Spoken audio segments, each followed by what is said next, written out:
acerca de lo que es sistema respiratorio. Nuestro sistema respiratorio es básicamente un tubo, ¿de acuerdo? Que va a conectar la parte externa del medio ambiente con los pulmones. Se va a encargar de trasladar el aire que hay justamente en la parte externa con todo, cargado con todo, con microorganismos, micropartículas, con todo. Van a ingresar a nuestra vía respiratoria y va a llegar purificado, humedecido y calentado a los pulmones. ¿De acuerdo? En los pulmones encontraremos algunas estructuras conocidas como alveolos y otras estructuras previas, en las cuales el aire que ha llegado a ese nivel va a sufrir una especie de intercambio de unas moléculas, fundamentalmente el oxígeno con el dióxido de carbono. ¿Con qué finalidad? Con que el oxígeno llegue a nuestras células de todo nuestro organismo para producir energía. ¿Sí? Básicamente, la función de nuestro sistema respiratorio es que ingrese el aire y el oxígeno se intercambie con el dióxido de carbono para producir energía. Pero para que eso se cumpla, existen ciertos requisitos que anatómicamente, histológicamente y fisiológicamente deben darse para llegar justamente a esa función, a ese fin. Y para eso vamos a ver nosotros todas las estructuras que se encuentran comprometidas para realizar este trabajo. Y vamos a ver que fundamentalmente los epitelios, lógicamente las estructuras van a cambiar. ¿Por qué van a cambiar? Porque cada uno tiene funciones específicas que cumplir, ¿no? Y vamos a revisarlo ahora. Muy bien. Nuestro sistema respiratorio, como les estaba mencionando, tiene contacto con el medio externo. Por lo tanto, van a ingresar múltiples elementos, sustancias, organismos inertes, vivos, que van a generar cambios también. Cambios que pueden ser agudos y cambios que pueden ser crónicos. Agudos, por ejemplo, con el ingreso de un virus, que de repente nos causa un resfrío, algo bastante común en estas épocas del año, ¿no? Que tendrá su tiempo de duración, sus cambios histológicos, como la secreción nasal, elevación de la temperatura, malestar general, pero que va a desaparecer inexorablemente. ¿De acuerdo?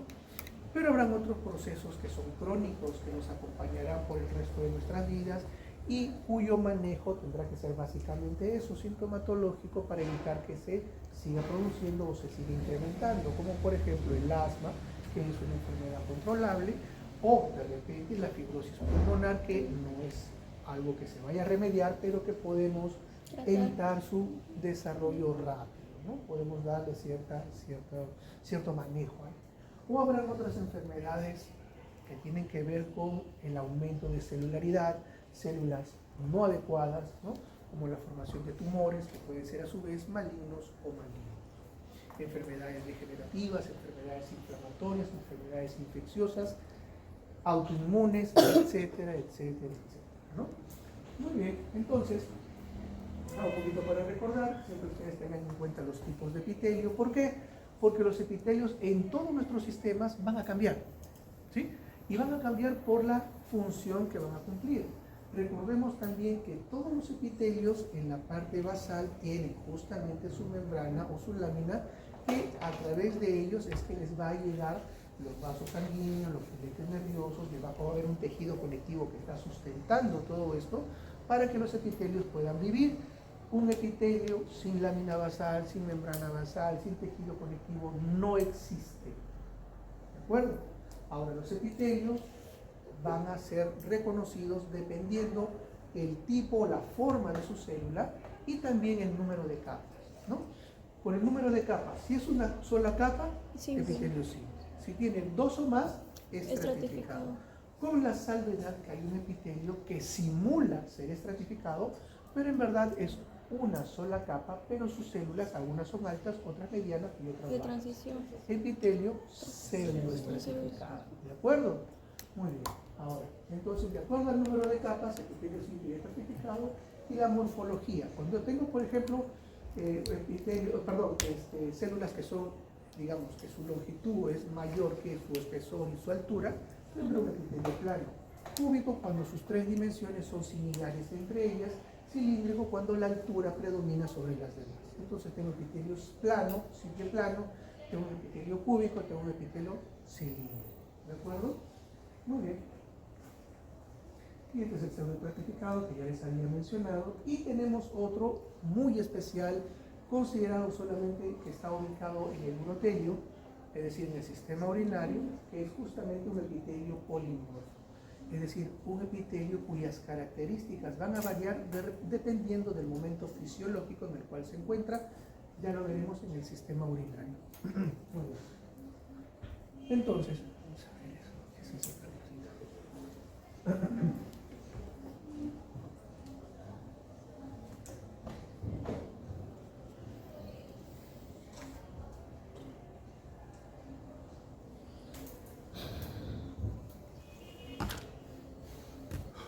Muy bien, entonces vamos a tener nosotros que nuestro sistema respiratorio va a estar compuesto de manera genérica por dos elementos fundamentales. El primero es un sistema de tubos que van a conectar el medio externo al otro componente del sistema respiratorio, que es el pulmón.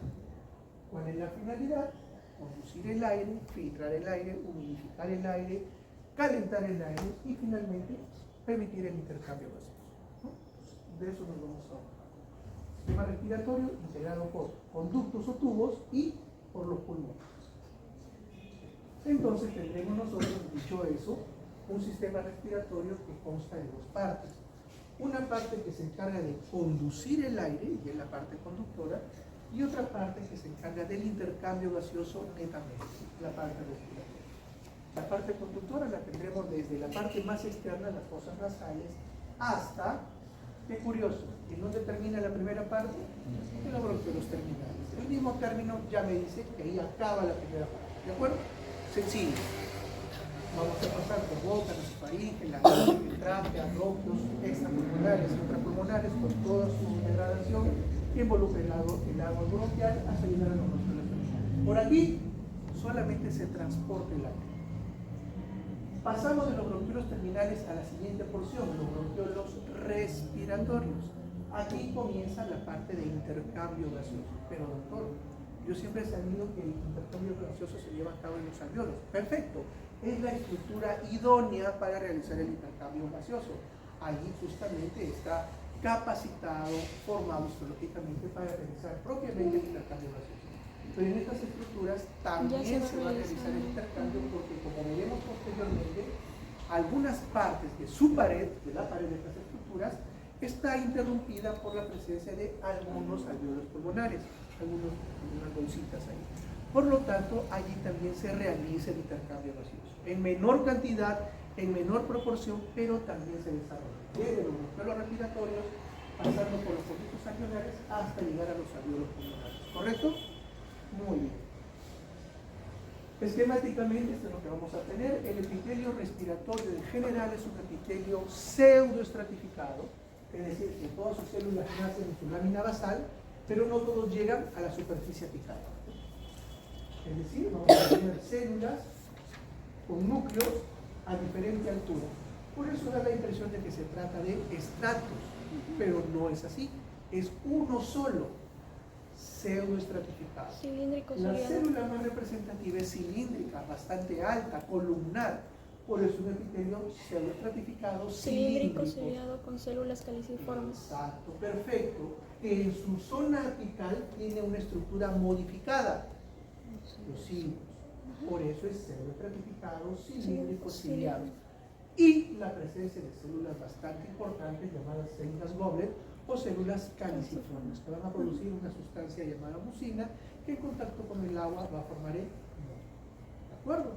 Entonces tendremos, en resumen, que el epitelio respiratorio es un epitelio pseudoestratificado, cilíndrico, ciliado, con células caliciformes. Toda esa es la descripción de un epitelio respiratorio. Cuando lo describan, lo describen completo. Doctor, yo no le puse con células caliciformes. Qué pena.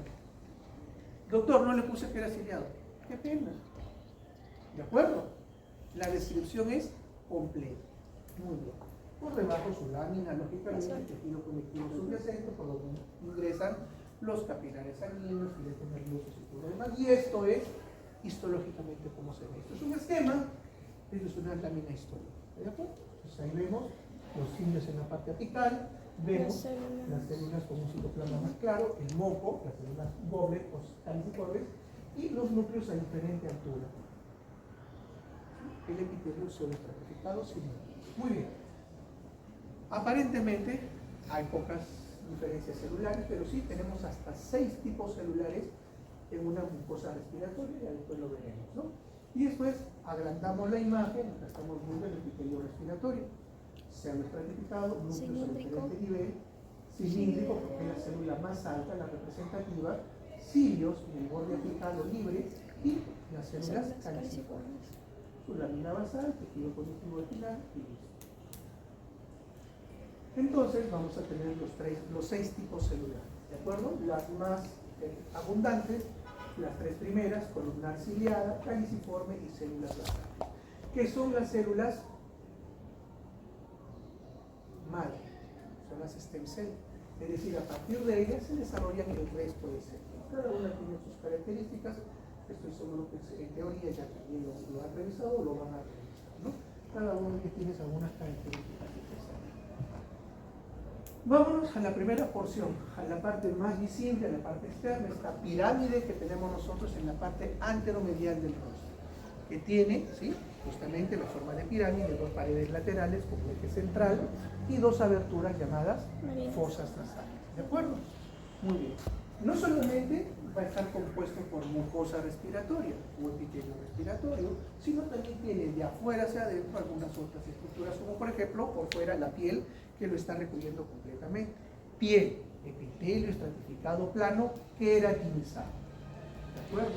Después va a tener algunas estructuras cartilaginosas, óseas, tejido conectivo subyacente, su lámina propia, etcétera. Muy bien. Entonces, tenemos lo siguiente. Estructuralmente vamos a tener aquí nosotros el ingreso a través de las fosas nasales a una primera porción de estas fosas nasales que se encuentra en la parte anterior, el famoso vestíbulo nasal. Luego tendremos nosotros 2 porciones ubicadas en la parte posterior, la mayor, la más grande, la porción respiratoria, y finalmente en la parte más superior una pituitaria amarilla llamada porción olfatoria. Es decir, nuestras fosas nasales no solamente están involucradas en los procesos de la respiración, del traslado del aire, sino también en los procesos químicos y de transmisión nerviosa que tienen que ver con la sensación del olfato. ¿De acuerdo? Tenemos 2 funciones muy importantes. El vestíbulo, área respiratoria y área respiratoria. La más grande es el área respiratoria, lógicamente. Todo, la pared lateral, la pared medial, todo está recubierto por mucosa, ¿de acuerdo? Mucosa. Ahora, la mucosa va a cambiar de características dependiendo del área o porción. Adelante, ¿qué vamos a tener? Como es continuidad de la piel que se mete en las fosas nasales, vamos a tener un epitelio estratificado plano queratinizado, con una piel completa. Por eso es que encontraremos glándulas sebáceas, sudoríferas, y también encontraremos folículos y las famosas pinnas que vemos acá, los pelitos que a veces nos jalamos, ¿verdad? Incomodan los pinnos. Muy bien. Luego, este epitelio estratificado plano queratinizado se convertirá en mucosa, pasará a ser no queratinizado y finalmente, llegando a la porción respiratoria, cambia a epitelio respiratorio, que es pseudoestratificado, cilíndrico, ciliado con células caliciformes. Y después, en la parte superior, en donde está el área olfatoria, vuelve a cambiar a un epitelio olfatorio, sensitivo, correcto, con sus propias características, que ya no van a tener 6 tipos celulares, sino solamente 3 que veremos posteriormente, con células especializadas, una neurona bipolar, que es la célula olfatoria. ¿Muy bien? Entonces, ¿para qué tenemos esta estructura? Les dije además que hay otras estructuras óseas y cartilaginosas pegadas a la parte lateral. Tenemos nosotros los cornetes, turbinas también o conchas, ¿verdad? Estas están recubiertas también por mucosa. Entonces, es como si yo en la pared, por ejemplo, una cosa es tener una pared lisa completa, que yo le puedo enchapar o la puedo pintar, y otra cosa es que yo ponga acá andamios. ¿Para qué pondría andamios? Para que haya mayor superficie, ¿o no? ¿Sí? Entonces yo tengo que recubrir acá el andamio, tengo que volver a recubrir el andamio, tengo mayor superficie. ¿Por qué necesita hacer eso nuestro organismo? Por las funciones que esta porción va a cumplir. ¿Cuáles son? La primera, entra el aire a través de las fosas nasales, es recibido en el vestíbulo. ¿Qué hay en el vestíbulo? Piel con pelito. Lo primero que va a hacer, como les dije, que este aire ingresa con todo lo que hay, está cargado de micropartículas, microorganismos y todo, va a filtrar. El primer trabajo mecánico que hace nuestra vía respiratoria es filtrar el aire para disminuir la carga de partículas. No es que con eso sea suficiente y el airecito salió purificado completo y entra limpio a nuestra vía respiratoria. No, es el primer paso, la filtración de los elementos más grandes, más grotescos. ¿De acuerdo? Pero va a continuar. ¿Qué tenemos aquí? La mucosa respiratoria. Subyacente a esta mucosa hay una rica red vascular venosa que es conocido como el plexo de Kieselbach, ¿verdad? Perfecto. Que a veces es tan superficial que una persona se escarba la mucosidad, comienza a sangrar. Que estornuda fuerte, comienza a sangrar. Que hace mucho frío, comienza a sangrar. Que hace mucho calor, comienza a sangrar. Que se golpea, comienza a sangrar. Muy superficial. Pero eso quiere decir que está ricamente vascularizado. ¿Y por qué? Y ahí viene otra función más. El aire sigue entrando y al estar en contacto con vasos sanguíneos superficiales, la sangre hace circular lógicamente también nuestra temperatura. ¿Cuál es nuestra temperatura? 36 y pico, ¿verdad? 36 a más, perfecto. ¿Cuál es la temperatura ambiente? A la hora que ustedes se levantan más o menos, 4 de la mañana, ¿verdad? A estudiar, ¿sí? Hasta las 6, y ahí vienen a la universidad, perfecto. 4 de la mañana, ¿qué temperatura hay? 35, 36. 20 más o menos, ¿no? Hasta 19 grados. ¿Es más frío o no? Entonces tu pechito lo va a sufrir. ¿Qué hace tu fosa nasal? Calentarlo. Exacto. Como está superficial la red vascular, va a calentar el aire. Y así ya no vas a sufrir que entre frío el aire. Segunda función. Filtración, calentamiento del aire. ¿Qué más? Tenemos la mucosa. Hay células caliciformes, hay mucus, hay agua, ¿sí? Entonces también se va a humidificar el aire, correcto, muy bien. Pero, ojo con esto, ¿para qué también me sirve la mucosidad? Para que las partículas que lograron pasar el primer filtro, los vellitos, los pelitos, se peguen y se adhieran a la pared. ¿Correcto? Y eso va a suceder en el resto también del sistema respiratorio. La mucosidad va a estar presente y eso sirve para que las partículas que van pasando se vayan pegando a la pared y los cilios que están presentes sirvan para eliminar. Miren qué bonito se va ordenando y ya entendemos por qué las características histológicas de todo esto, de cada una de las cavidades. Entonces, ya filtramos, ya calentamos y ya humedecimos.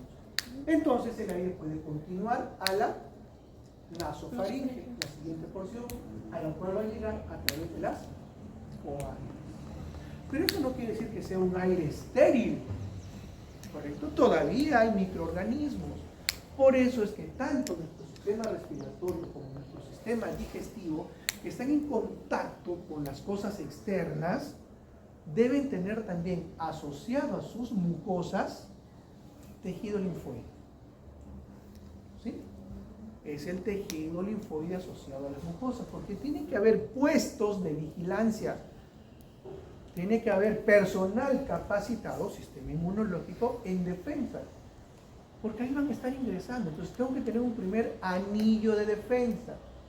En el caso de la parte alta serán las adenoides y en la parte baja el anillo de defensa. ¿Sí? Correcto. Muy bien.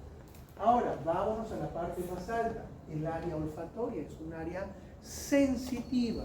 Por lo tanto, las células deben tener un componente neuronal. La célula olfatoria, ¿de acuerdo? Que es una neurona bipolar. Dentro de sus proyecciones hacia la parte más superficial, ¿no? Hay una mucosidad también allí.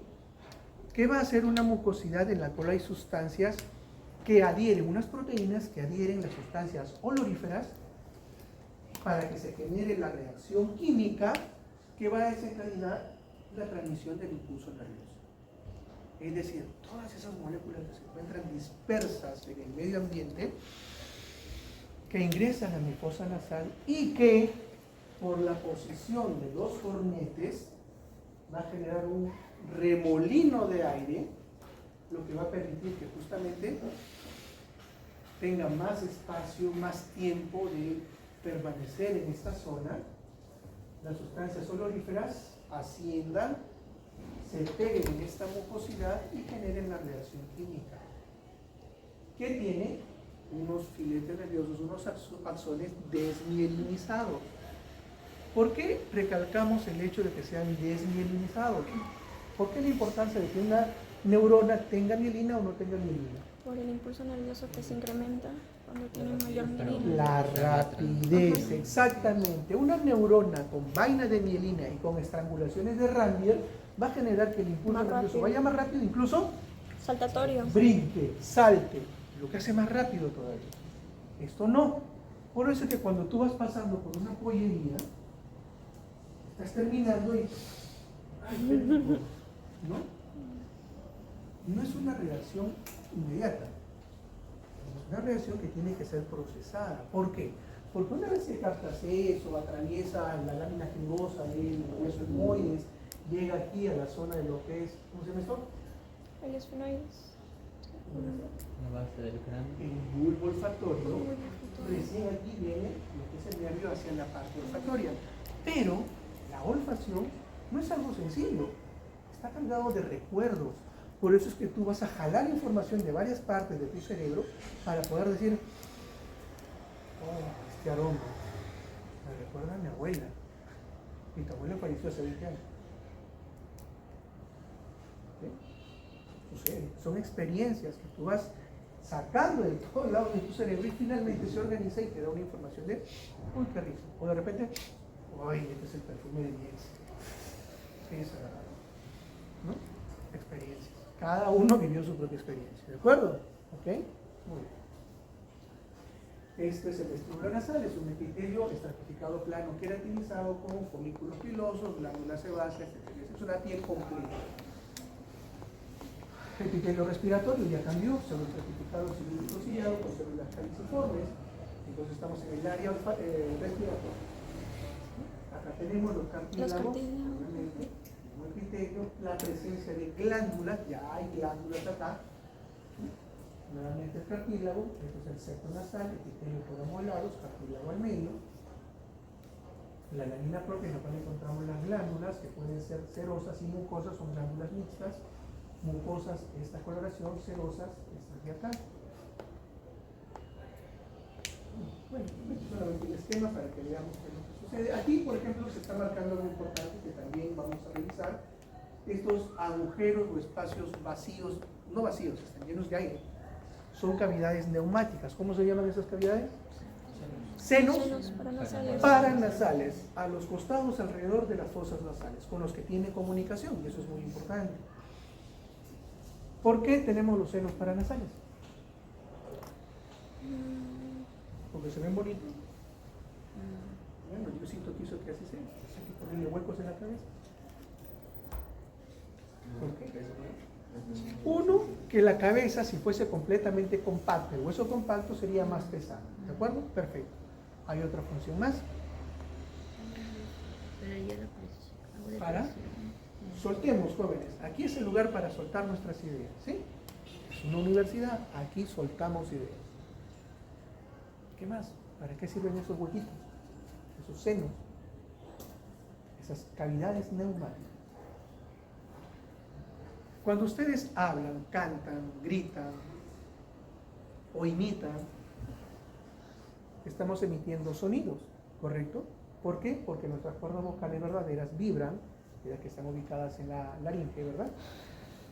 Vibran, estas ondas se propagan y encuentran cajas de resonancia y estructuras que le permiten amplificar el sonido, modularlo. Principalmente decimos cavidad bucal, la lengua, y los dientes como sus estructuras principales para que se emita la voz y que esa voz te sea característica, propia a tu persona.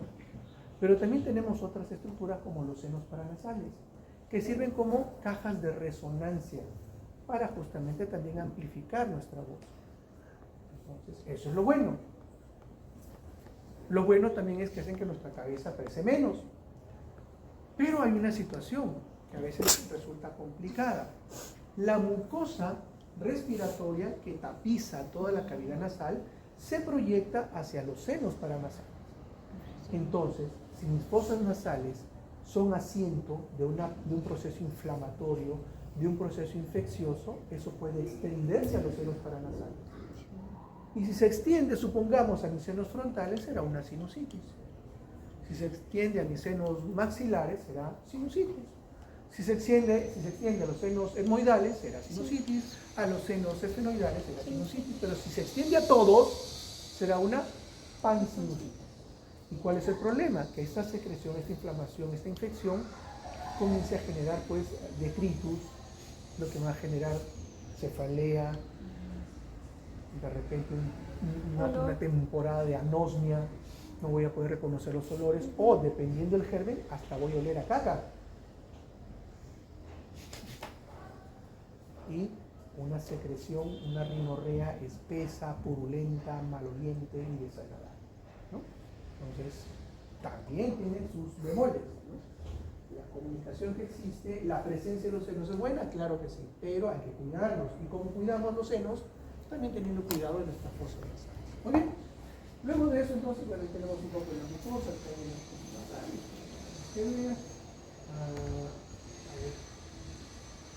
la ubicación nada más, nuevamente también va a resaltar lo que es la parte del vestíbulo, la parte respiratoria y la parte olfatoria, ¿no? Su distribución hacia atrás, a través de las juanas, la presencia de las tonsilas, ¿no? Que básicamente se desarrollan mucho en los niños, por eso es que tenemos niños que duermen con la boca abierta, que roncan, porque las adenoides, en ese lugar se llaman adenoides, se han hipertrofiado, ¿no? Generalmente los niños los operan, se sacan las adenoides y asuntos sobre el dolor. Muy bien, el epitelio olfatorio, acá ya cambia la cosa. Si en el epitelio respiratorio teníamos 6 tipos celulares, en el olfatorio tenemos solamente 3. Las células olfatorias, que son las neuronas bipolares, ¿no? Y que van a tener la relación o la función, digamos, de captar las reacciones químicas con las moléculas odoríferas y transmitirlas a través de su bipolaridad hacia el bulbo olfatorio y al centro del olfatorio. Células de Foster, que son cilíndricas con una dilatación hacia la parte apical y una zona más estrecha en la parte inferior o basal, y luego las células basales, que son mucho más pequeñas, más resuelchitas, pequeñas, ¿no? Ubicadas en la base, y que son fundamentalmente las células stem cell. A partir de ellas se regeneran. Cada uno de estas tiene su tiempo de vida, así que hay que tener cuidado con eso también. Hay algunas profesiones y algunos sectores laborales que tienen más riesgos, por ejemplo, de sufrir alteración de esta parte olfatoria. ¿Ustedes, al hacer anatomía, trabajan con cadáveres? Sí. Sí, pero son cadáveres secos ya, ¿de verdad? Oye, en nuestros tiempos, en mis tiempos, sí había más cadáveres. Entonces, cada grupo tenía su cadáver completo. Y lo disecábamos de pies a cabeza. Nosotros, no los docentes, nosotros lo disecábamos. Y cada cierto tiempo, cada ciertas semanas, lo teníamos que meter nuevamente en formol para que se rehidrate y volver a trabajar. El problema del formol, que es una sustancia muy intensa, muy irritante, y no solamente, eso es lo menos, es una sustancia cancerígena, ¿no? Por eso es que en laboratorios es bastante restringido. En patología se utiliza muchísimo, es el pan nuestro de cada día. Pero emana gases, y esos gases son irritantes y generan también, además de la destrucción de las mucosas por irritación permanente, destrucción de células olfatorias y también alopecia, caída de cabello, ¿no? Eso ya ustedes, bueno, no sé si afortunadamente, pero ya no sufren de eso. Lo lamentable es que no tienen cadáveres para enterrar. Hay que tener cuidado con eso. Por eso les decía, hay algunas profesiones o parte de nuestras profesiones en el campo de la salud que trabajan en laboratorios que están más expuestos a sustancias, ¿no? Hay que tener cuidado con eso. Sigue siendo un epitelio pseudoestratificado, cilíndrico, con cilios, pero ya no con 6, sino con 3 tipos celulares distintos. Acá los tenemos, hacia arriba esta célula de sostén, más dilatada en la parte superior, con las microvellosidades. Después tenemos la célula olfatoria, con una dilatación también hacia la parte distal, de donde emanan o se emiten sus signos y terminaciones nerviosas, y hacia abajo una zona más reducida que corresponde a la parte axonal. Luego tenemos las células basales, que son más pequeñas, un citoplasma mucho más amplio, y que son las stem cell o células madre. Luego vamos a tener también a nivel de la membrana basal algunas estructuras, aquí, no en la mucosa respiratoria, aquí unas glándulas llamadas glándulas de Bowman, que son de naturaleza serosa. Son propias de la parte olfatoria. Entonces, glándulas de Bowman no lo vamos a encontrar en la zona respiratoria, sino solamente en la zona olfatoria. Y como toda glándula va a tener sus conductos, en algunas láminas vemos que los conductos todavía atraviesan toda la mucosa olfatoria, todo el epitelio olfatorio. Miren acá, estas son terminaciones nerviosas y estas son las glándulas de Bowman. Esta es la mucosa olfatoria. Todo esto es la mucosa olfatoria, que es el epitelio olfatorio. ¿Y acá qué sería esto? Músculo liso. Característica del músculo liso. Son células alargadas, delgadas, con un solo núcleo de disposición central. Son células ausadas, alargadas, ancho en el centro, muy delgados en los extremos. No puede ser. ¿Qué es? Puede ser cartílago, hueso, ¿no? Esta es la matriz ósea, los osteocitos, y hacia los bordes algunos osteoblastos. Si estamos en lo que es la mucosa olfatoria, ¿qué hueso sería?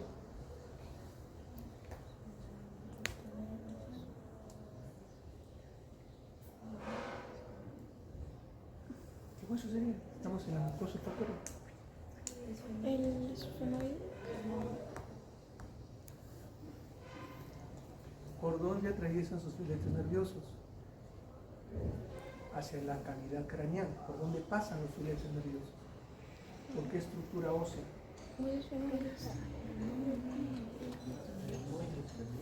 La lámina cribosa del hueso. ¿Ven? Estamos uniendo las cosas. No solamente estudiamos anatomía para probar anatomía, no solamente histología para probar histología. Aquí estamos viendo las relaciones entre estructuras histológicas que me demuestran justamente la parte anatómica. ¿De acuerdo? Muy bien.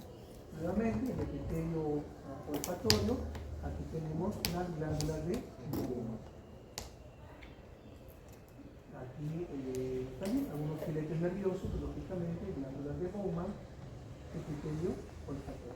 Los cilios, las células basales que se meten en la parte inferior, que pasan ordenaditos de acá.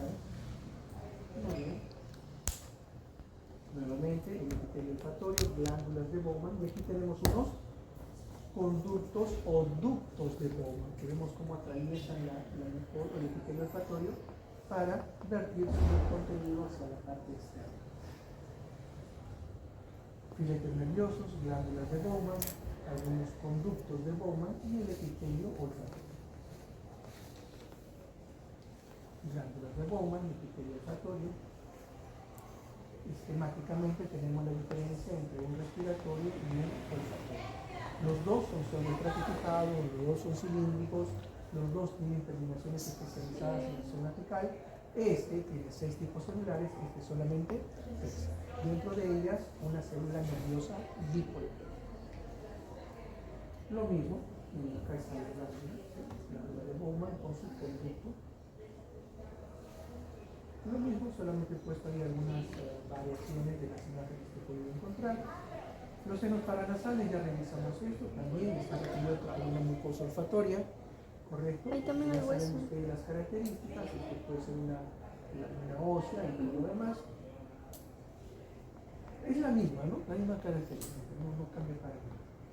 La nasofaringe es la primera porción de la faringe, que es básicamente el tubo que va a conectar tanto la fosa nasal y la cavidad oral con la siguiente estructura cartilaginosa que es la laringe.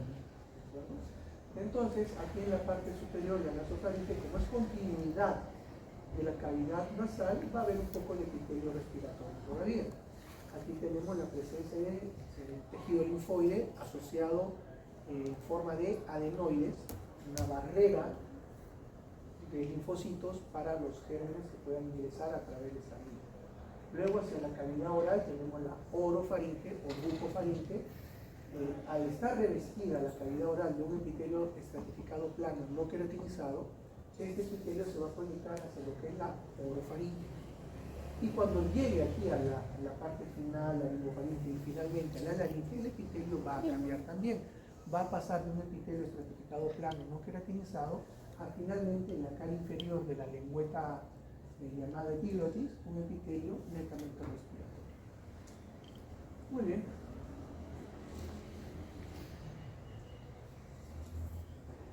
Este es el tejido linfoide, una gran acumulación de linfocitos por debajo o siendo parte de la mucosa, por eso se llama tejido linfoide asociado a mucosa, el famoso MALT. Tejido MALT, tejido linfoide asociado a mucosa. Cuando hablemos de aparato respiratorio, vamos a cambiarle un poquito una letra. No solamente vamos a decir tejido linfoide asociado a mucosas, sino diremos tejido linfoide asociado a bronquios. Por eso se conoce como BALT. Ya no MALT, sino BALT. En gastrointestinal será GALT, tejido linfoide asociado a gastrointestinal. Pero a la final es tejido linfoide asociado a mucosa. ¿Por qué en respiratorio? ¿Por qué en digestivo? Porque están en contacto con sustancias externas y tiene que haber un sistema de defensa rápido.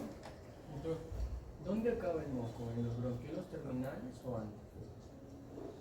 La sustancia mucoide va a ver, los bronquiolos terminales todavía vamos a tener hasta el momento en que cambian las células,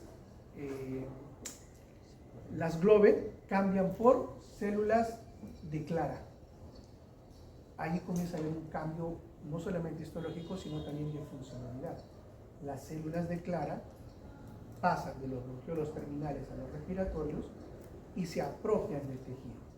Entonces ahí ya no hay células mucosas, hay células de clara. Porque la finalidad ahí es distinta. Pasa de los bronquiolos terminales donde no hay capacidad de intercambio gaseoso a una zona donde sí hay intercambio. Entonces en bronquiolos terminales Hay acaba. cambios. ¿Ya? Laringe es una estructura cartilaginosa formada por cartílagos pares y impares, cartílago hialino y cartílago elástico. También las estructuras más conocidas o más manejadas son la epiglotis, que es una especie de lengüeta que tiene una función muy importante, que es cerrar la comunicación de la cavidad bucal hacia la vía respiratoria ante el pasaje del alimento. De manera que cierra la entrada del aparato respiratorio y el bolo alimenticio cae hacia la parte posterior donde se encuentra el esófago. Vital. Y responde justamente a las fases de la deglución, a la fase inconsciente, no consciente, sino inconsciente de la digestión. ¿Por qué? Porque mientras tú masticas, estás masticando, vas formando tu bolo alimenticio y mecánicamente estás haciendo que este bolo se vaya hacia la parte posterior, hacia el istmo de las fauces. ¿De acuerdo? Entonces, hasta ahí tú lo dominas. Puedes tener tu comida ahí, si quieres jugar, juegas un rato, no hay problema, pero tú lo dominas. Una vez que pase el istmo de las fauces y cae, tú ya no lo puedes, los movimientos peristálticos se encargan de trasladarlo. Es una fase inconsciente. Y ante esa fase inconsciente, esto se tiene que dar, el cierre automático. Cuando no existe eso, hay el riesgo de que el cuerpo extraño, sea bolo alimenticio, pase a la vía respiratoria y cierre la vía respiratoria, dependiendo del tamaño, lógicamente, ¿no? Con el riesgo de heridas, lógicamente. Epitelio, tiene un epitelio respiratorio con glándulas seromucosas y la presencia de un cartílago de tipo hialino. Es decir, van a ver aquí, ¿cómo se llaman estas estructuras? Condrocitos. Los Condrocitos. Blastos, condroblastos. Pero no, estos de acá son condrocitos, los condroblastos están en la periferia. Pero la asociación de estas células se llama grupos isógenos. Acuérdense de eso. Después tiene la matriz cartilaginosa acá. Cartílagos de la nariz, que les decía, habían cartílagos hialinos y cartílagos elásticos. Dentro de los cartílagos elásticos, lo que tomamos siempre en cuenta el epiglotis, por la función que cumple. El resto, obviamente, cumplen algunas otras funciones como inserción también muscular, pequeños músculos, en el cartílago tiroides, cartílago cricoides y los corniculados secundarios. Esta es la lengüeta que les decía, ¿sí? La epiglotis. Un epitelio estratificado plano, no queratinizado en la parte superior, que comienza a dar la vuelta hacia la cara inferior y se transforma en un epitelio respiratorio. O sea, no estratificado cilíndrico. Todo el cartílago elástico, una estructura que le da cierta rigidez. No es completamente rígido, es cierta rigidez. No es como un hueso, ¿no? Habrá también aquí la presencia de unas glándulas seromucosas, el epitelio estratificado plano no queratinizado, que envuelve esta lengüeta por la cara anterior o superior y incluso llega un poco hasta la cara inferior, pero después se transforma en un epitelio respiratorio. En cuanto a la presencia de las cuerdas vocales, vamos a tener dos pares, las cuerdas vocales falsas y las cuerdas vocales verdaderas.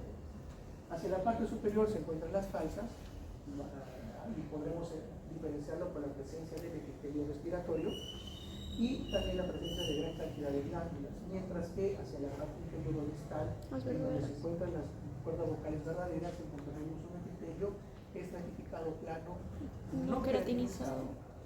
con un espacio conocido como el espacio de Rente y la presencia de el músculo vocal. Pues cuando veamos estas estructuras sabemos que estamos frente a una cuerda vocal verdadera, que son las que vibran y generan la voz, y hacia arriba, con un epitelio pseudoestratificado cilíndrico ciliado, las cuerdas falsas. Entonces, si tenemos eso, esto sería cuerda Falsa. y esta cuerda Verdadera. el epitelio estratificado plano. ¿Esto qué sería?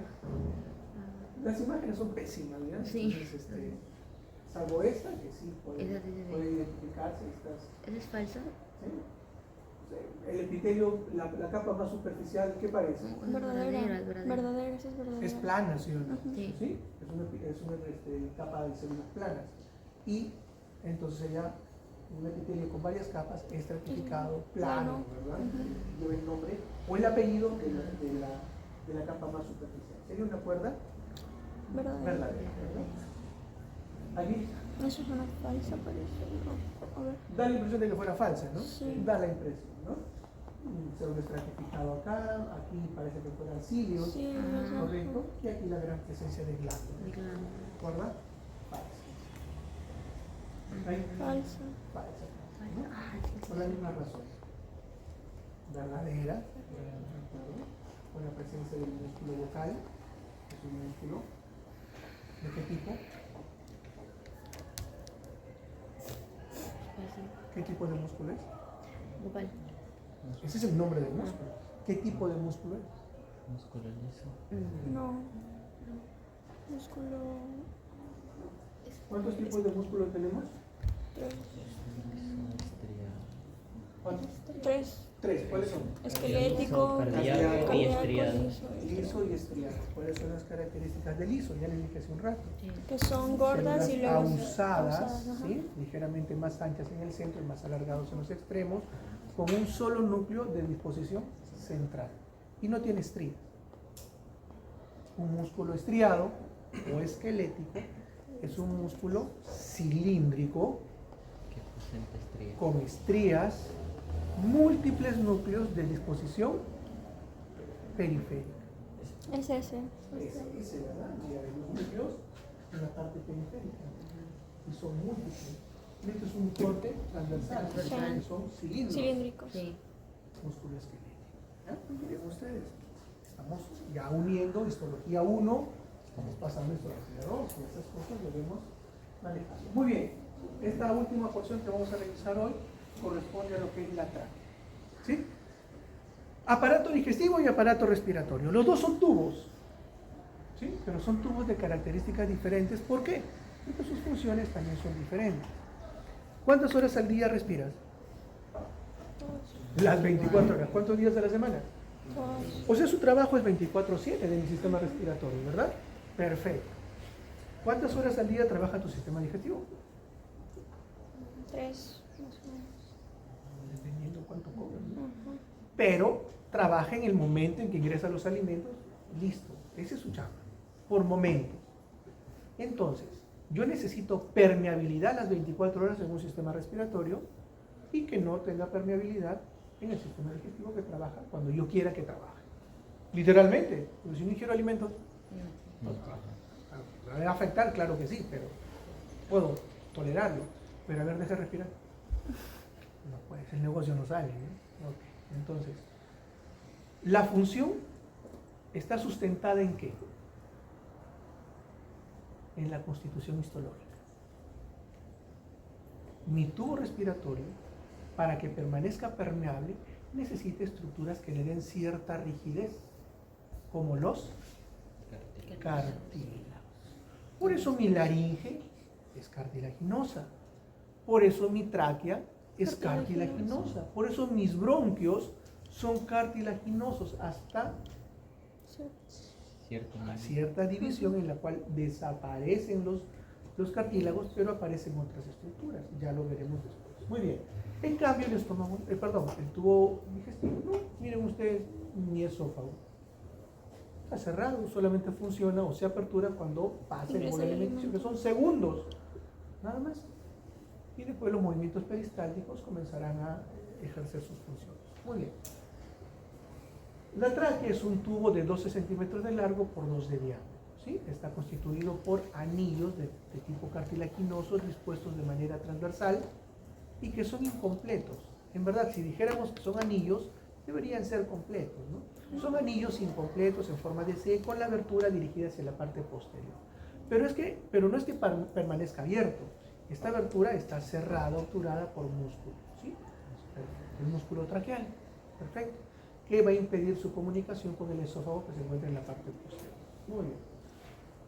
Esta estructura se va a dividir a nivel de la coana en dos estructuras secundarias, los bronquios, ¿de acuerdo? Los bronquios primarios, principales o extrapulmonares. Cualquiera de esos tres nombres es correcto, no se hagan problema. Si en el examen me responden, ¿son bronquios primarios? Correcto. Si me responden, ¿son bronquios principales? Correcto. Si me responden, ¿son bronquios extrapulmonares? Correcto. ¿Sí? Ya no estemos preguntando. Muy bien. Estos bronquios primarios, ¿de acuerdo? Van a tener características anatómicas bastante diferenciales. ¿Cómo así? Agarren su mano derecha, hagan una pistolita y volteenla al frente. Hagan esto. El bronquio derecho es más corto, más grueso y más vertical. Miren ustedes, miren su plaquia. Y el bronquio izquierdo es más largo, más delgado y más horizontal.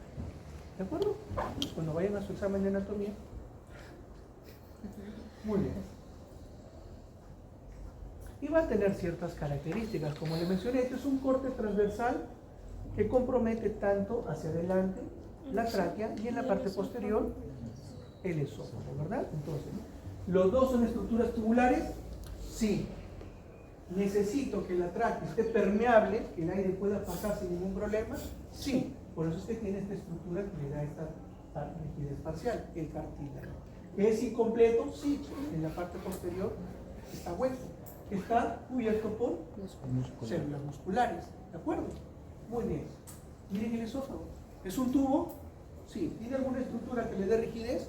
No. No, porque no necesito estar aperturado. Nuestro organismo siempre es muy funcional. No te va a gastar energía ni estructuras por la fuga. ¿De acuerdo? Muy bien, entonces aquí al centro de la luz, por aquí entra y sale el aire, es parte de conducción. ¿Sí? Conducción. Por dentro, la mucosa respiratoria. En la submucosa encontraremos las glándulas seromucosas. Y aquí después en la adventicia, en la capa adventicia, rodeado acá, en el centro tenemos el cartílago. ¿De qué tipo? Hialino. ¿Está bien? Revisen características del cartílago hialino, por favor. Muy bien. Y eso es todo. Hay algunos datos mayores. Y esta es la característica de la tráquea. ¿Cuántas capas tiene? Tres. La más en contacto con la luz, la mucosa.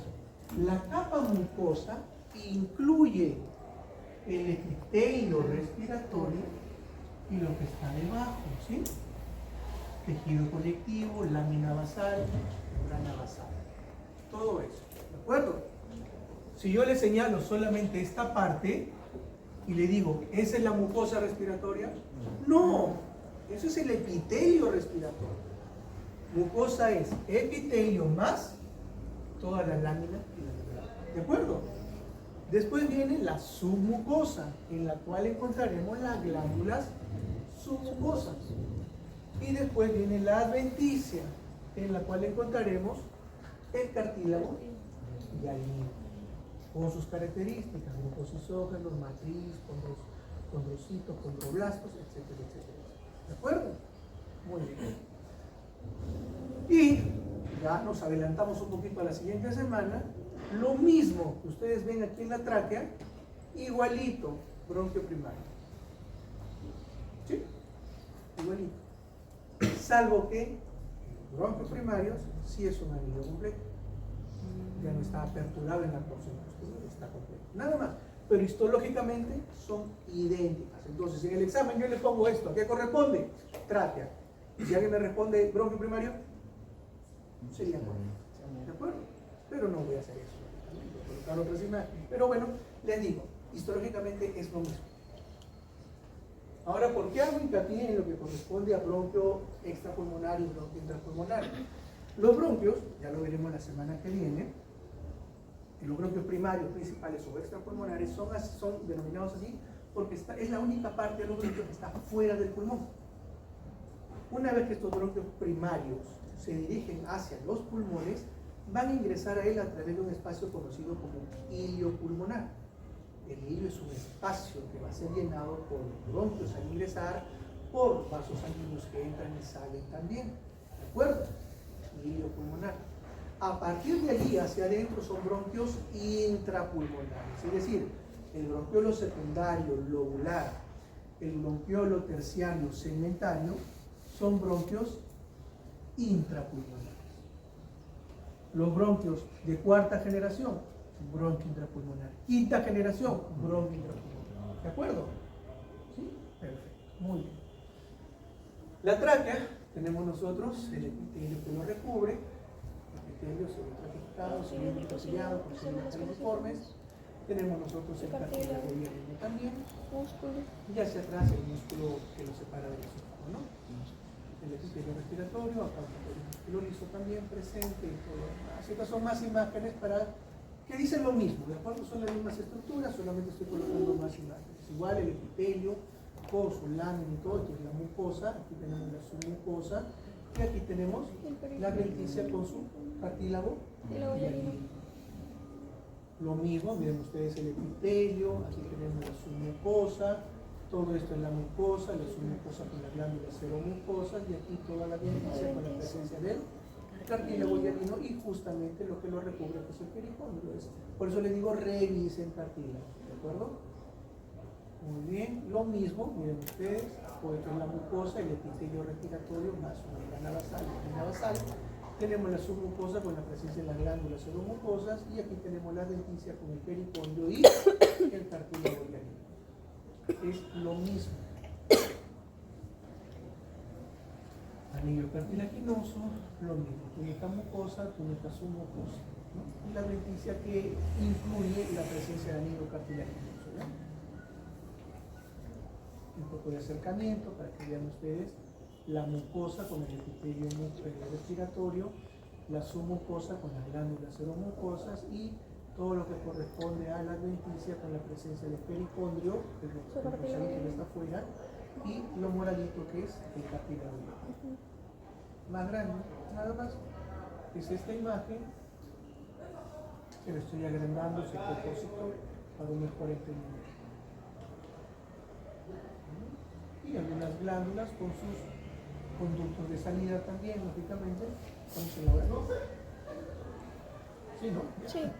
Ok, creo que estas eran las últimas también. Aquí tenemos identificadas cada una de las estructuras, solamente hay una lectura que ustedes tienen que hacer para que con eso puedan hacer. Es un esquema, le están viendo ustedes láminas histológicas, este es un esquema. Esta es la estructura de los anillos incompletos de la tráquea de disposición transversal y obturados por el músculo traqueal, cerrados hacia la parte posterior. Lo mismo se ve acá, esto es la luz por donde pasa el aire, la mucosa, su mucosa adventicia con su cartílago, los anillos incompletos, el espacio libre vacío en la parte posterior, recubierto por músculo traqueal.